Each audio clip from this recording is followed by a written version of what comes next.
तो हाल ही में एक बड़ी दिलचस्प बात हुई। भारत ने 2026 में होने वाली अपनी ब्रिक्स अध्यक्षता के लिए एक नया लोगो और थीम दुनिया के सामने रखा है। और ये सिर्फ एक लोगो नहीं है, ये इस पावरफुल ग्लोबल ग्रुप के भविष्य की एक झलक देता है। चलिए जरा गहराई से समझते हैं कि इसका असल मतलब क्या है। आप जानते हैं, कभी कभी एक छोटा सा डिजाइन, एक सिंपल सा लोगो दुनिया में हो रहे बड़े बड़े बदलावों की पूरी कहानी कह जाता है। और ब्रिक्स 2026 का जो नया सिंबल है ना, वो बिल्कुल यही काम कर रहा है। तो फिर भारत के विजन को समझने के लिए हमें शुरू कहाँ से करना चाहिए? इसका जवाब छिपा है उस लोगो में जिसे भारत ने चुना है। आइए इसके एक एक सिंबल को डिकोड करते हैं। तो ये जो लोगो है, इसमें 3 मेन चीजें हैं और यकीन मानिए हर एक का अपना एक गहरा मतलब है। देखिए, कमल का फूल, ये परंपरा और रिजिलियंस दोनों को दिखाता है। जैसे कमल कीचड़ में खिलता है, वैसे ही ये इस बात का प्रतीक है कि दुनिया के मुश्किल हालात के बावजूद भी हम आगे बढ़ सकते हैं। और फिर है नमस्ते की मुद्रा। ये तो डायलॉग, म्यूचुअल रिस्पेक्ट और कोऑपरेशन का सीधा सीधा सिंबल है। मतलब बातचीत और सम्मान, यही ग्रुप के काम करने का तरीका होगा। और ये जो अलग अलग रंग की पंखुड़ियां हैं ना, ये रैंडम नहीं है। इनमें ब्रिक्स के सभी सदस्य देशों के झंडों के रंग शामिल हैं। ये दिखाता है कि यूनिटी इन डाइवर्सिटी, यानी विविधता में एकता ही इस ग्रुप की असली ताकत है। तो ठीक है, हमने लोगों की तो बात कर ली, पर इस सिंबल के पीछे जो ग्रुप है ब्रिक्स, आखिर ये है क्या और ये इतना जरूरी कैसे बन गया? चलिए अब इस पर आते हैं। ब्रिक्स का सफर ना बड़ा ही कमाल का रहा है। सोचिए, ये सिर्फ एक इकोनॉमिक आइडिया के तौर पर शुरू हुआ था और आज ये एक बहुत बड़ा इंटरगवर्नमेंटल ऑर्गेनाइजेशन है। और देखिए, 2026 में जब भारत इसका अध्यक्ष होगा, ये ग्रुप अपनी 20वीं सालगिरह मना रहा होगा। ये एक बड़ा मौका है। अब जरा इसके साइज और इम्पैक्ट को समझिए। ये आंकड़े दिमाग घुमा देने वाले हैं। दुनिया के लगभग आधी आबादी, मतलब करीब करीब 49% लोग ब्रिक्स देशों में रहते हैं। पूरी दुनिया की जो जीडीपी है, उसका लगभग 40% हिस्सा इन देशों से आता है। और ग्लोबल ट्रेड, उसमें भी करीब 26% की हिस्सेदारी है। मतलब हम किसी छोटे मोटे ग्रुप की बात नहीं कर रहे हैं, ये एक ग्लोबल पावर हाउस है। तो सवाल ये उठता है कि इतने बड़े और ताकतवर ग्रुप को लीड करते हुए भारत का एजेंडा क्या होगा? भारत किन चीजों पर फोकस करेगा? चलिए उन 4 पिलर्स यानी 4 स्तंभों को देखते हैं जिन पर 2026 की पूरी अध्यक्षता टिकी होगी। तो 2026 की थीम है बिल्डिंग फॉर, यानी निर्माण करना।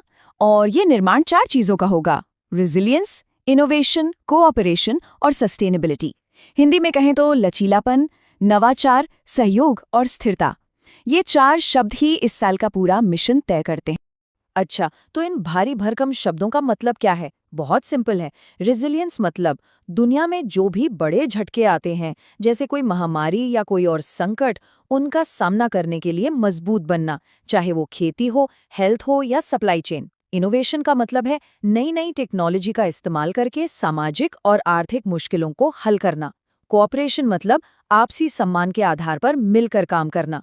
और सस्टेनेबिलिटी का मतलब है साफ सुथरी एनर्जी और क्लाइमेट चेंज से निपटने के लिए मिलकर काम करना, एक बेहतर भविष्य के लिए। पर एक मिनट, ये जो पूरा एजेंडा है, क्या ये सिर्फ ब्रिक्स देशों के लिए ही जरूरी है, या फिर इसका असर पूरी दुनिया की राजनीति और पावर बैलेंस पर भी पड़ेगा? यही तो असली सवाल है। जब भी हम ब्रिक्स की बात करते हैं, एक टर्म बार बार आता है, ग्लोबल साउथ। तो ये ग्लोबल साउथ है क्या? असल में ये दुनिया की उन विकासशील और उभरती हुई अर्थव्यवस्थाओं के लिए इस्तेमाल होता है जो चाहती हैं कि ग्लोबल मंच पर उनकी आवाज़ भी सुनी जाए, उनके हितों का भी ध्यान रखा जाए। और ब्रिक्स का एक बड़ा मकसद इसी ग्लोबल साउथ की आवाज़ बनना है। तो ब्रिक्स की बड़ी एम्बिशंस क्या हैं? देखिए, पहला तो ये कि ग्लोबल साउथ की आवाज़ को दुनिया तक पहुंचाना। दूसरा, जो यूएन, आईएमएफ और डब्ल्यूटीओ जैसे पुराने ग्लोबल इदारे हैं, उनमें सुधार की मांग करना, ताकि वो आज की दुनिया को बेहतर तरीके से रिप्रेजेंट कर सकें। और तीसरा, जो पारंपरिक वेस्टर्न देशों के ग्रुप्स हैं, उनके बाहर सहयोग का एक ऑल्टरनेटिव प्लेटफॉर्म तैयार करना। इसी से जुड़ा एक और बहुत बड़ा कॉन्सेप्ट है डी-डॉलराइजेशन। इसका सीधा सा मतलब है कि दुनिया भर के व्यापार में अमेरिकी डॉलर का जो दबदबा है, उसे कम किया जाए। ब्रिक्स देश चाहते हैं कि वो आपस में अपनी अपनी करेंसी में व्यापार करें। इससे डॉलर पर उनकी निर्भरता कम होगी और उन्हें ज्यादा आर्थिक आजादी मिलेगी। तो इन सब बातों का निचोड़ क्या है? मतलब द बिग टेकअवे क्या है? भारत की लीडरशिप के पीछे की असली फिलॉसफी क्या है? देखिए, भारत का लक्ष्य सिर्फ ब्रिजिंग तक सीमित नहीं है। ब्रिजिंग का मतलब होता है आपसी फायदे के लिए एक पुल बनाना, सहयोग करना। लेकिन भारत इसे एक कदम आगे ले जाकर बॉन्डिंग बनाना चाहता है। बॉन्डिंग मतलब गहरे, भरोसे वाले रिश्ते जैसे दोस्तों या परिवार में होते हैं। ये सिर्फ बिजनेस या पॉलिटिक्स की बात नहीं है, ये लोगों को और कल्चर को जोड़ने की बात है। और इस पूरी सोच को भारत के विदेश मंत्री एस जयशंकर के एक बयान से बेहतर कोई नहीं समझा सकता। उन्होंने कहा, भारत अपनी अध्यक्षता को मानवता पहले और जन केंद्रित दृष्टिकोण के साथ आगे बढ़ा रहा है। तो आखिर में हम एक बड़े सवाल के साथ इस चर्चा को खत्म करते हैं। जैसे जैसे ब्रिक्स का प्रभाव बढ़ रहा है, क्या सहयोग का ये नया नजरिया, ये बॉन्डिंग वाला आइडिया दुनिया के पावर बैलेंस को सच में बदल सकता है? ये एक ऐसा सवाल है जिस पर सोचना बहुत जरूरी है, क्योंकि इसका जवाब ही आने वाले कल की दुनिया की शक्ल तय करेगा।